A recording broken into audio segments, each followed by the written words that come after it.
have ever watched Money Heist on Netflix or the Bollywood movie Dhoom, you know how a perfectly planned robbery can look on screen.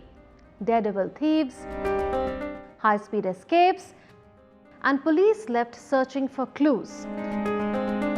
But what if such a heist happens in real life, and that too inside the world's most famous museum? This is not a movie, but for real. This is the Louvre Heist, a daylight robbery that left not just France, but the entire world stunned. Let's connect the dots.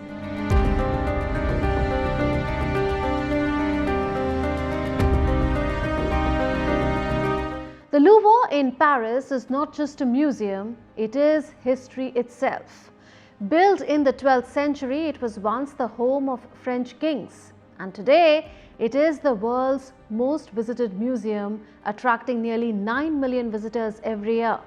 It's home to the Mona Lisa, the Venus de Milo, and masterpieces from across centuries. But tucked inside one of its ornate halls, the Gallery of Apollo, lies another treasure, the French crown jewels. And it was this gallery overlooking the river Seine that became the target of one of the most shocking heists in France's history. It was a quiet Sunday morning at around 9:30 a.m. Just after opening time, 4 masked men arrived at the museum. They came in a truck equipped with a mechanical ladder, the kind used for moving furniture. They parked it right outside the museum, raised themselves up to a first-floor balcony, and used an angle grinder to cut through a window. Within minutes, 2 of them were inside the museum. The most important point is they were not armed with guns. They only had angle grinders and drills. They threatened the guards, forcing them to evacuate, and smashed open 2 display cases.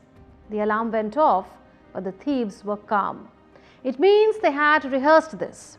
By 9:38 a.m., just 8 minutes later, they were gone with 8 pieces of priceless French royal jewellery. They fled on 2 Yamaha T-Max scooters, which are capable of reaching over 160 kilometers per hour. They escaped through Paris's narrow streets.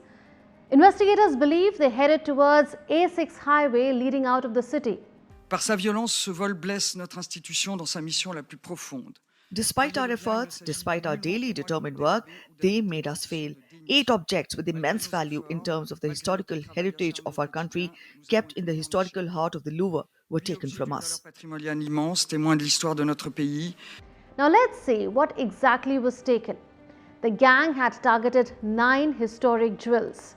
They managed to take 8 but dropped 1, the crown of Empress Eugenie, during the escape.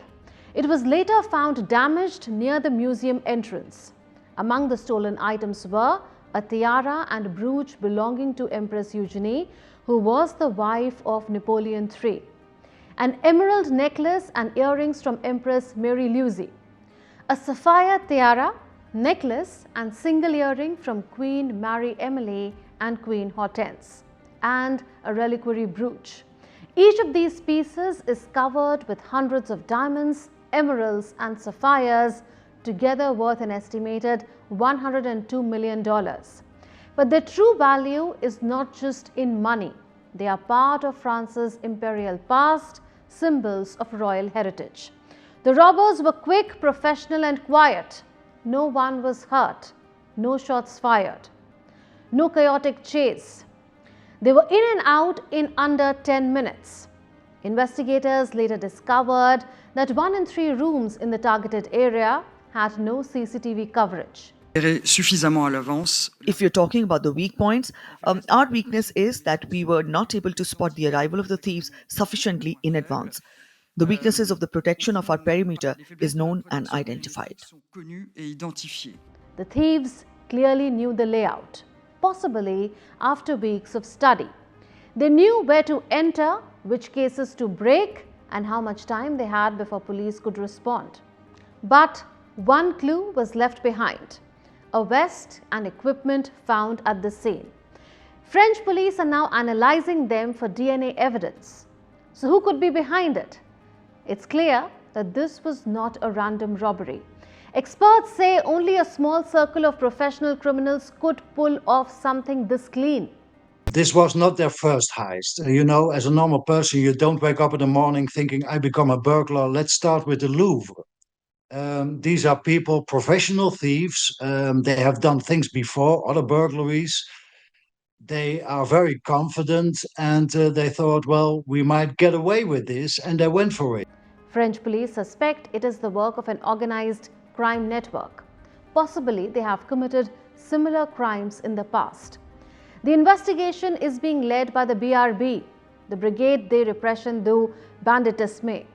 It is a special Paris police unit known for solving high-profile cases. They handled the 2016 Kim Kardashian robbery and several major art thefts. Detectives are now piecing together CCTV footage, mobile phone records, and witness statements to track the gang's escape route. But time is running out because of what usually happens next. Experts warn that the jewels may already be gone, at least in their original form. But why?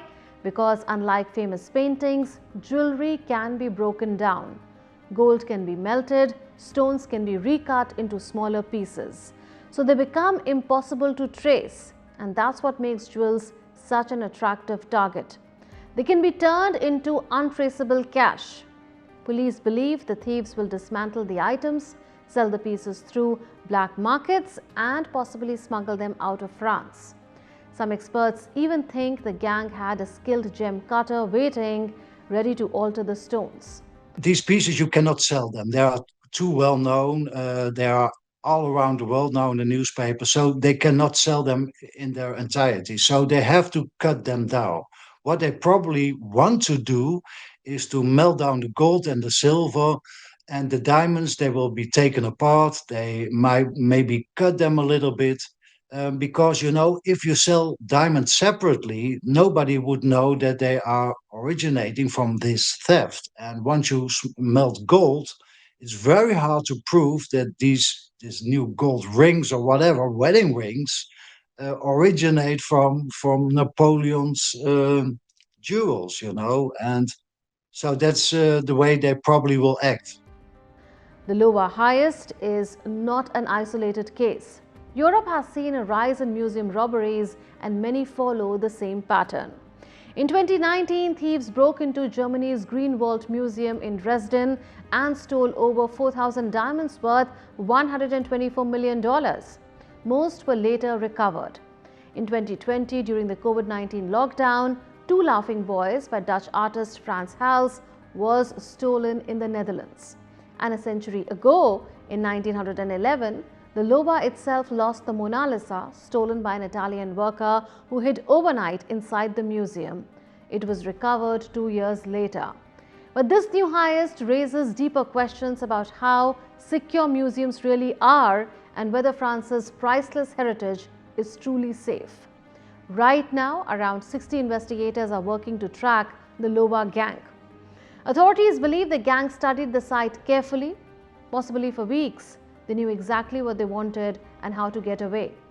You can imagine that other museums in the world, and there are tens of thousands of them, smaller than the Louvre, they are watching this news and they think, well, if the Louvre can be robbed, how can we protect ourselves, you know? And they are afraid that local thieves will think, well, you know, they took it off with the Louvre, let's try our local museum. So that's the biggest fear now in the museum world.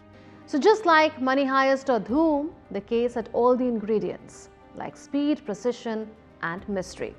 Except this time it was not a movie, it was for real. And the hunt for the Louvre gang is still on.